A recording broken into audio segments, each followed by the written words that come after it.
ao CAPS.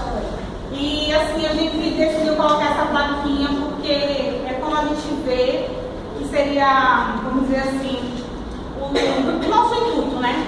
Posso te ajudar? É assim que a gente vai se dispor à sociedade de acordo com a necessidade.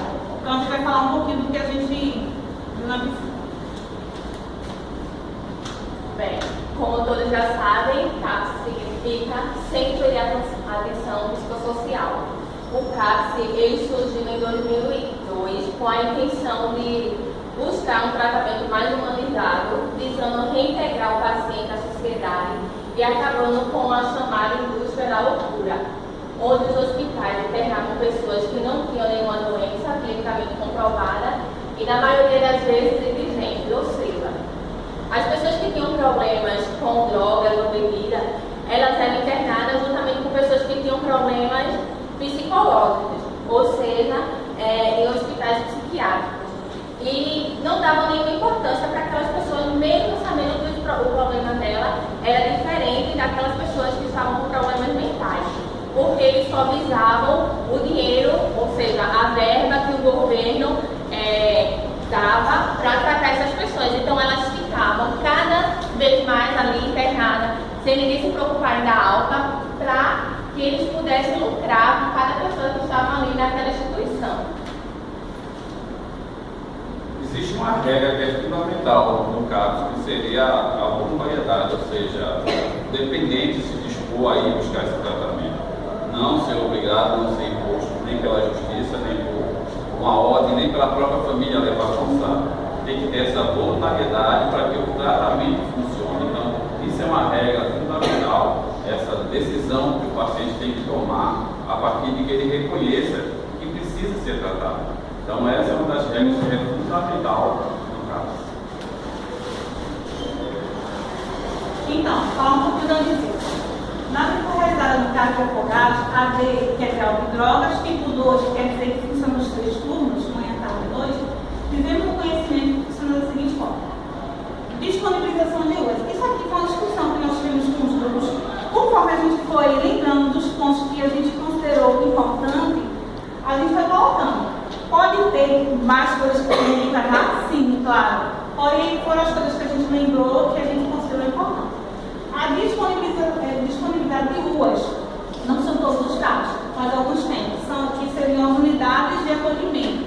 Aqueles usuários que não têm onde dormir, eles são direcionados ao que a gente pode falar de albergue, né, chamar de albergue, para que eles possam passar a noite e assim concluir o tratamento.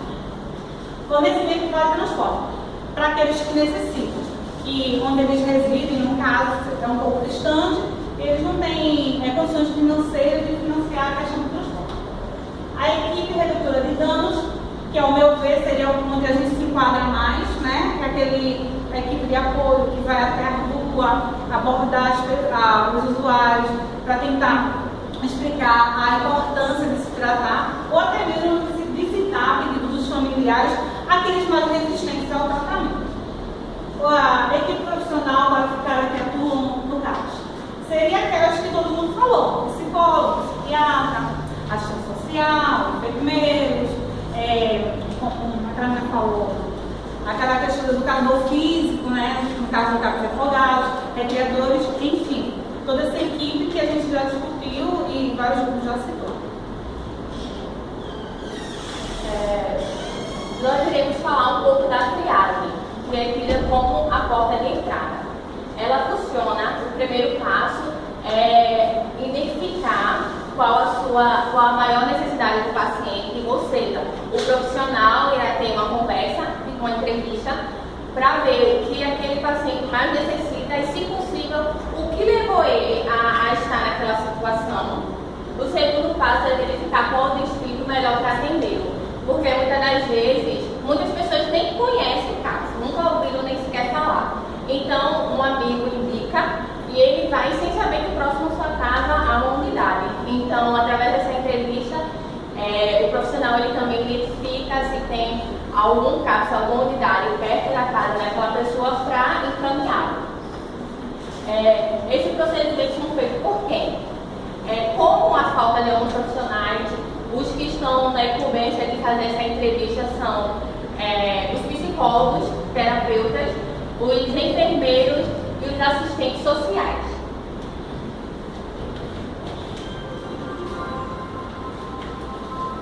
Vamos falar agora a partir assim, a dependência química ela tem que ter um porquê, ela não começa do nada. Lá é claro que em 3 pontos isso acontece, ou seja, a questão orgânica, quando há a questão genética, ou então aquela pessoa que por curiosidade vai, conhece a droga e daí em cima disso começa a ter essas consequências. Tem também a questão psicológica, ou seja, um trauma, um déficit, então isso tudo causa a questão psicológica, tá? Aquele trauma vai gerar com que a pessoa busque a droga, às vezes até um trauma que ela teve de infância. Tem a questão social, que para mim foi falado lá e é muito forte, que é aquela questão que a gente vive numa sociedade que é consumista. E em contrapartida, nem todo mundo tem condição de atender esse consumo. Isso gera um buraco na vida da pessoa que não consegue satisfazer os seus desejos de consumo, e isso leva, em contrapartida, a droga, que é fácil, que está aí para quem quiser usar, e daí entra nesse problema que é limitado. O CAPS ele não exige que a pessoa esteja na abstinência para começar o tratamento. E o tratamento é o mais individualizado possível, ou seja, o tratamento é cada um de um tipo. Não adianta querer usar fórmula, o que serve para um serve para outro, porque cada um tem o seu adequado. Então, falando um pouquinho sobre o tratamento, tá? O tratamento, ele pode durar de 6 a 8 meses, certo? Podemos estar em grupos ou de maneira individual, né, dependendo da gravidade, né? E isso vai depender do quadro do paciente apresentar, né? Durante o período de tratamento, não é permitido a posse de drogas no local, a não ser os cigarros. Porém, este não pode ser utilizado nas medidas da clínica. Ou seja, ele pode cortar o cigarro, mas na dependência da clínica ele não pode utilizar. Ou seja, ele pode utilizar no caminho da casa dele, quando ele vai ir para casa, ele pode utilizar o cigarro. Cada paciente é acompanhado por um técnico para verificar o andamento do seu tratamento, inclusive a administração dos seus medicamentos. Ou seja, ele tem que ser acompanhado por um técnico para verificar a questão do medicamento, se vai precisar continuar utilizando, ou se vai precisar trocar o medicamento, ou até mesmo parar ele, né? Nós iremos falar um pouco da alta. A alta ela consiste em 5 circunstâncias. A alta administrativa, que é quando aquele paciente ele não se adequa ao tratamento, ele quebra alguma regra, então ele é dispensado daquele procedimento.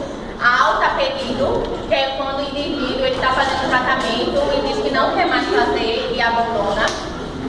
A alta por transferência, quando a pessoa ela vai se mudar para outra região, então ela conversa com os profissionais para que eles possam encaminhá-lo para outra unidade. A alta por abandono, que já é bem clara, diferente da pedido que o paciente chega e comunica, o abandono ele simplesmente deixa de ir, sem dar nenhuma satisfação. E a alta clínica, que é o que todo profissional deseja, né? Que o seu tratamento com aquela pessoa dê certo, que ela consiga dar continuidade a todos os procedimentos. Então, quando isso acontece, o paciente ele é liberado, podendo assim voltar à sua vida normal.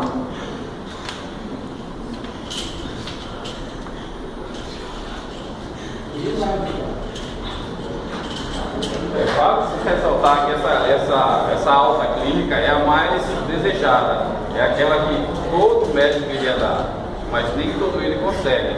E essa pessoa que passa pela alta clínica, ela pode ter recaída, ela pode passar por lápis. O que seria a recaída? Seria o usuário voltar a usar a droga no mesmo nível que ele usava antes, na mesma quantidade. Como o lápis que seria diferente, que seria a pessoa está na abstinência e usa a droga uma nova vez, mas aquela droga que ele usou não vai causar dano, não vai trazer nenhum prejuízo ao seu tratamento, ele continua, vamos dizer assim, numa boa. A dependência química não tem cura, a gente sabe, que é considerado como uma doença orgânica não tem cura, mas existe tratamento que pode levar com que o dependente tenha uma vida quase normal. Isso vai depender de dependente para dependente. Então, o que está acontecendo agora nessa sala? Vocês viram que a gente se dispôs a ajudar. Essa é a nossa função. Mas a mensagem que a gente quer passar é que há disponibilidade, sim, de profissionais. E profissionais bons, só que acontece o quê? O CAPS quer dizer sem ter atenção psicossocial. Porém, a gente não há atenção. Entrou pessoas aqui precisando de ajuda. E a gente não parou em nenhum momento para tentar ajudar. Fingindo que não estava vendo. Assim, concentrado em quê? No técnico. O técnico é importante? É muito importante. Mas não deixe morrer a sua parte humana. Não deixe morrer a parte de ajudar. Não é pensando só na questão profissional, mas sim também na pessoa humana. O que a gente quis mostrar nessa apresentação é nos lembrar para que estamos aqui. Por que cada um está sentado nessa cadeira e está assistindo às aulas? É simplesmente para dizer, não, eu tenho diploma, eu fiz um curso. Não, eu fiz um curso, consegui um emprego e tenho trabalho. Já estou ganhando bem? Para que me preocupar? Que é o que tem acontecido muitas das vezes. A gente vê aí tantos profissionais que passaram horas de suas vidas ali, se dedicando a estudar, dizendo que ia ajudar pessoas, que era o seu sonho, mas quando chegaram ali, naquela profissão tão almejada, esqueceram para que estavam ali. Se importaram simplesmente com o bolso. E as pessoas, problemas são delas. Então, que a gente não vem esquecer disso. Você está aqui, você está se profissionalizando, não é simplesmente para ter seu diploma, não é simplesmente para ter o seu dinheiro. Você está fazendo isso para ajudar pessoas que estão aí fora, necessitando da sua ajuda. Então, que independente da sua conquista, independente do dinheiro que você possa ganhar, não esqueçam porque você fez isso, não esqueça do seu princípio, não esqueça de seu intuito, que é ajudar o próximo. Ou seja, ser um pouco mais humano. Eu acho que a gente vive em uma sociedade que ela é desumanizada a cada dia. O meio de comunicação, o meio que a gente vive faz com que o coração da gente se torne mais duro a cada dia. A gente às vezes não consegue se comover com uma pessoa jogada na rua, dormindo jogado de cachorro. Eu acho que essa questão é muito forte nesse curso aqui. A gente tem que, como nova geração de técnicos que estão sendo formados, não se esquecer nunca que são pessoas que precisam de tratamento, mas que acima de tudo precisam de amor, de carinho.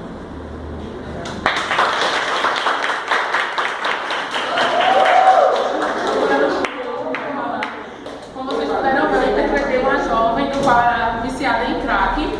Ela estava querendo ajuda, estava querendo sair dessa situação, procurou um centro onde tinha profissionais qualificados que poderiam estar tirando ela dessa situação, mas eles não deram a mínima, não sequer estenderam nem a mão para tentar entender o porquê que ela estava naquela situação. E é como existe nos dias de hoje. Existem profissionais qualificados, existem centros para reabilitar, clínicas, mas a quantidade de usuários que tem é muito maior do que profissionais, ou seja, existem poucos profissionais e muitos viciados, muitos dependentes. Eu estou aqui, gente, representando as mães que sofrem com seus filhos, assim, entrando no mundo das drogas e muitas vezes, por não saber como ajudá-los, elas fazem isso, acorrendo. Mas isso, para muitas pessoas, pode ser desumano, para as autoridades da cárcere privado, mas para mim, isso é uma prova de amor. Ela não pode ajudar, ela não sabe como ajudar, e ela achando que isso aqui, ela está ajudando o seu filho, ela não vir para botar de fundo e a não ser morto, porque dívida de tráfico se paga com a vida. E quando elas têm um lugar, que elas acham um lugar que ela pode procurar ajuda, elas se deparam com profissionais assim, que não tem nem tempo sofrimento não. E aí? Só um minutinho. Eu só acho que a gente não pode generalizar isso. Não pode enfatizar isso o tempo inteiro. Acontece em alguns lugares. Em todo lugar tem um profissional insatisfeito, em todo lugar tem um que só vai por dinheiro. Mas a gente não pode enfatizar isso. Sempre que a gente vai, a gente não procura. Lógico que tem lugares que a gente acha sim.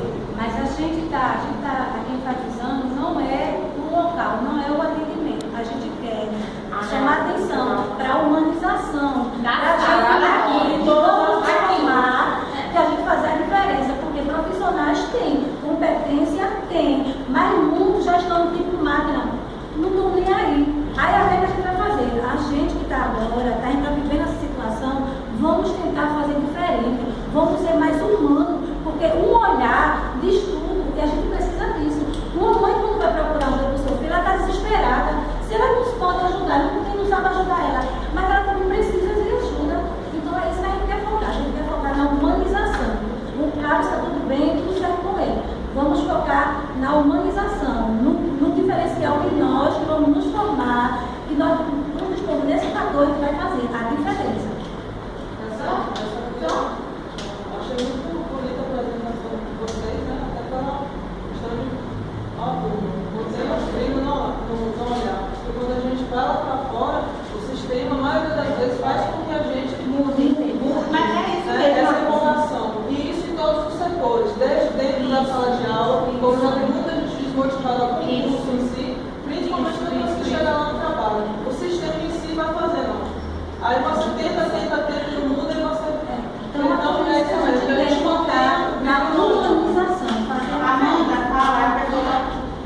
Não, era só em relação a esse processo de humanização e desumanização para a própria profissão.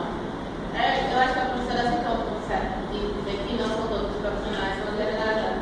Mas é profissional que geralmente está em área de saúde, como enfermagem, como técnico. Até porque a professora Betânia falou que com o tempo você vai até para mudar de setor. Mas às vezes não é nem por processo de desumanização que eu acho que todo mundo vai passar por aqui. É por atenção, é falta de estrutura realmente. Porque o que a gente viu lá no CAPS, que tem um CAPS e tem um profissional, não tem todos. Então a gente tem que atender e a gente não pode atender. E o que a gente pode fazer? A gente não pode se apegar assim, em sentimento. A gente não pode ser tão humano a se desesperar, a pegar o mundo dependente, não tem espaço aqui para tu não, eu vou te levar para casa. Para te tentar te tratar, ou quando tiver uma vaga, eu vou te procurar em qualquer lugar. Não pode, a gente tem que ver que somos humanos, todo mundo é, mas a gente somos técnicos, nós temos uma formação técnica e temos que aprender a lidar com essa humanidade. Às vezes é preciso fechar os olhos, às vezes é preciso, não porque a gente queira, não porque trabalho diferente, e foi um trabalho, como vocês também, né? E causou muita interrogação e causou muita coisa boa também. E eu gostaria de acrescentar também, a dizer que eu gostei muito dessa parte que vocês têm falado para a humanização, porque realmente, quando a gente passa tipo, 20 anos na profissão, você vai estar um robô ali, mas o lado que eu estou vendo que vocês querem puxar é para a gente sempre lembrar no nosso dia de trabalho que a gente está ali para ajudar, para a gente não se esquecer. Eu chamei a professora e falei, professora, a gente vai pensar assim, mas por favor, não leve como crítica. Eu não falei isso? Não leve como crítica. Porque realmente, porque às vezes a gente vê, tem pessoas que poderiam estar ali, não estão como Noé, como outras pessoas que desistiram, e a gente sabe que às vezes a gente fica desestimulado. Às vezes a gente vem, está com problema em casa, um professor às vezes não dá muita atenção, não tem aula, tem pouco tempo de aula, enfim. E assim, a gente queria levar, porque nós somos privilegiados, porque está tendo essa oportunidade de ajudar o próximo, é muito bonito isso, pessoal. O técnico de saúde, eu acho a profissão espetacular. Eu só não procuro ser enfermeira porque eu tenho medição. Mas assim, é muito bonito. Então a parte que a gente realmente quer frisar, como a Manuela frisou muito bem, é essa questão de sempre estar lembrando, sempre mesmo tão cansado ali, sempre estar lembrando, não, peraí, eu tenho que ajudar, eu não posso ser tão desumana assim e tal. Eu falo isso até como exemplo, uma vez eu fui num posto de saúde, eu nem tinha plano na época, e a enfermeira não olhava nem pra mim, injetou Um bom dia, né? Um bom tarde. Não, nada, e injetou errado, e isso aqui subiu, ficou roxo, eu comecei a chorar, doeu e tal, ou seja, ela ficava tudo pra mim. Então, assim, pelo menos se ela fosse nem profissional ela era, porque se ela fosse profissional, ela prestaria atenção. Então, assim, a gente está cuidando de vidas. E até mesmo pra falar mais alguma coisa, alguém não, assim, mas vai precisar falar alguma coisa? Acho que não precisa mais, não. Assim, até pra finalizar, a gente precisou uma frase que Fran me lembrou. Deixa claro, não fez, eu lembrei. Olha que eu ia falar. Ela já disse voltar para o que eu queria dizer, mas eu acho que ela já é sempre importante e aí eu vou refazer as palavras dela muito boa, diferente. Primeiro que eu vi assim, acho muito legal, porque a aprendizagem, esse negócio da polêmica da desumanização, eu acho que é específico o trabalho, porque tecnicamente, o que acontece? O cara imagina um traumatologista só do AKR.